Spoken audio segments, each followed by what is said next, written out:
We recently upgraded Xcode on a MacBook Pro to 8.3.1, and today we just wanted to show you a SpriteKit builder for games, graphical games. There it is up the top there, already installed on something, and this Hello World thing, it's a very simple thing.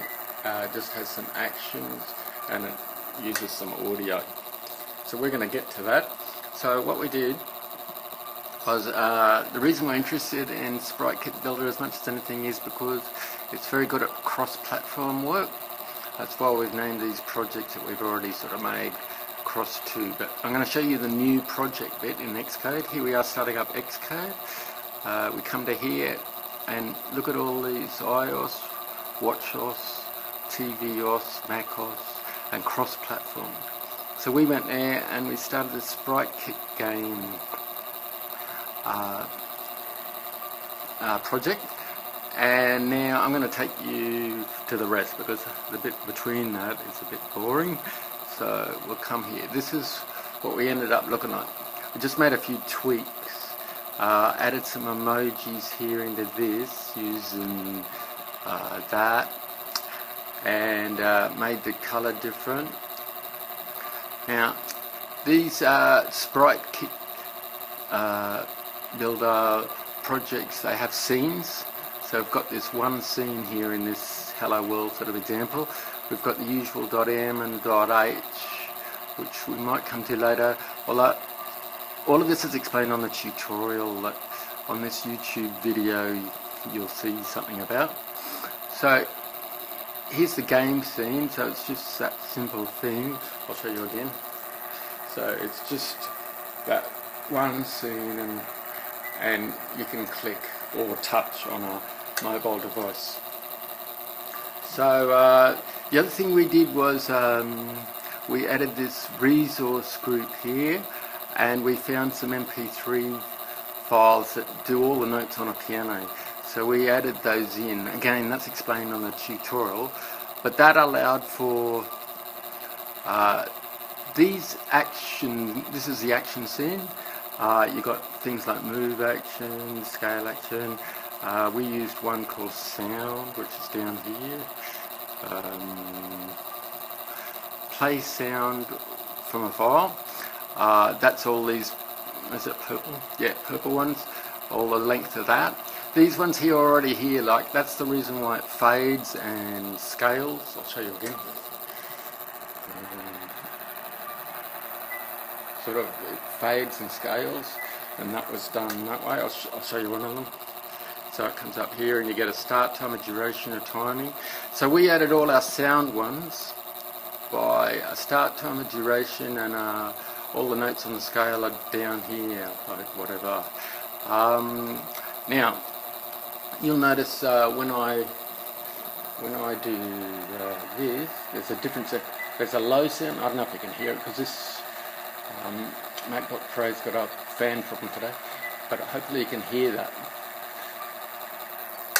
Now, the great thing about SpriteKit thing is look at this. Look at all the platforms. It's really good. So you've got iOS, watchOS, tvOS, macOS. And when you go to the thing, here, you just got to have a team. That's pretty important. The other thing that's important is in this build phases. Just make sure you've got all those MP3 files.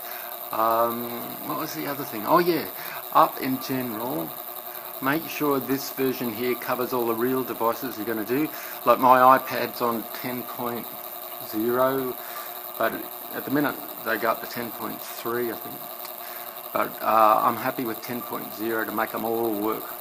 But you just come along here like the usual way with Xcode, find a destination. Here are all the simulators. But when I plug in a real device, it'll appear, and it'll come to iTunes.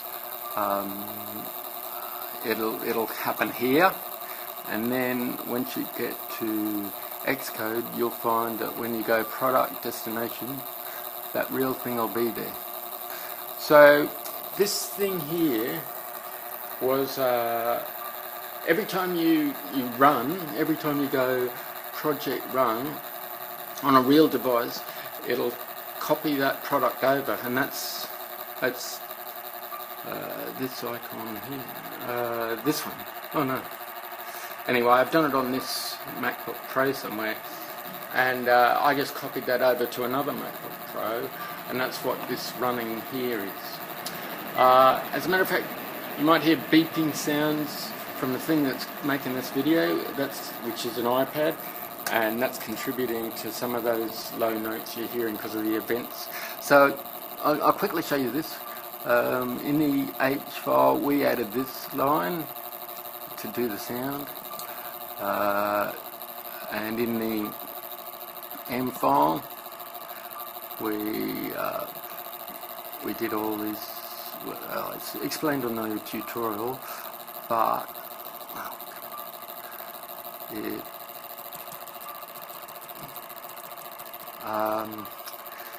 we added this. In the setup scene we did this, and then every time we wanted to play a note, we went play, I think, something like that, down in the events down here. Yeah, there's one there. So on the mouse down event we did that. Okay, that's roughly, oh, do you want to see it?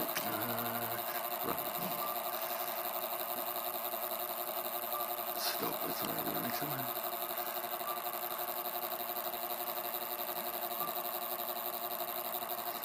And we'll make some sound here.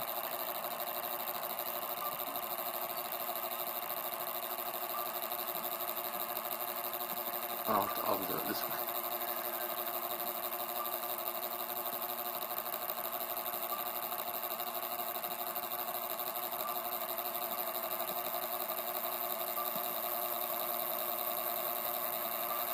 Yeah, here's the, there it is there. So, as soon as you use the mouse, if it's not having a hernia, it'll make a sound. And it makes those sprites. That's a sprite there. So these are all the things that the Hello World project offers you. That was all there to start with. I just made these at an angle and these emojis, but all the rest is already encapsulated in the Hello World project. Anyway, I might leave it at that. Thanks for listening.